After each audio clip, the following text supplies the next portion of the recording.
Olmuyor.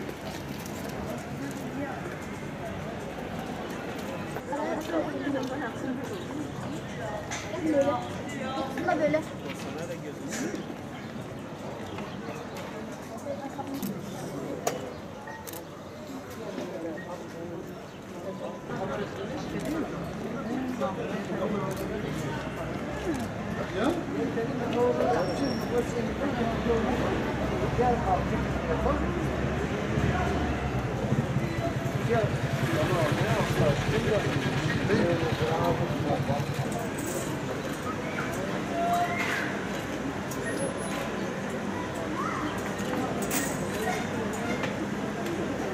Ben şu anda biz kendimiz Sayın Cumhurbaşkanımıza, eşine mektuplarımızı gönderdik.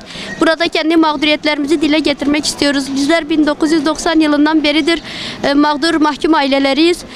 Mahkumlarımız şu anda suçsuz sebepsiz olarak cezaevlerinde 23 yıldır cezaevlerinde yatmaktadırlar. Onları oraya mahkum edenler şu anda Fethullahçı terör örgütü suçlarıyla cezaevinde bulunan hakim ve savcılardırlar. Eğer onlar şu anda yakalanmışlarsa ve şu anda cezaevindeylerse muhakkak ki onların verdikleri kararlar da yanlış bir karardı. Bizim çocuklarımız, bizim abilerimiz, bizim ağabeylerimiz, bizim kardeşlerimiz suçsuz sebepsiz yere İslam davası uğruna şu anda cezaevinde yatmaktadırlar. Ben buradan Sayın Cumhurbaşkanıma, Başbakanımızdan özellikle istirham ediyoruz ve rica ediyoruz.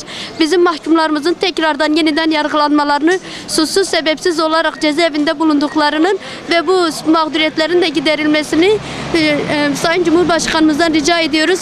Dün kendisi de açıklama yapmıştı. 15-16 yıldır cezaevinde olan mahkumlar var diyorlar.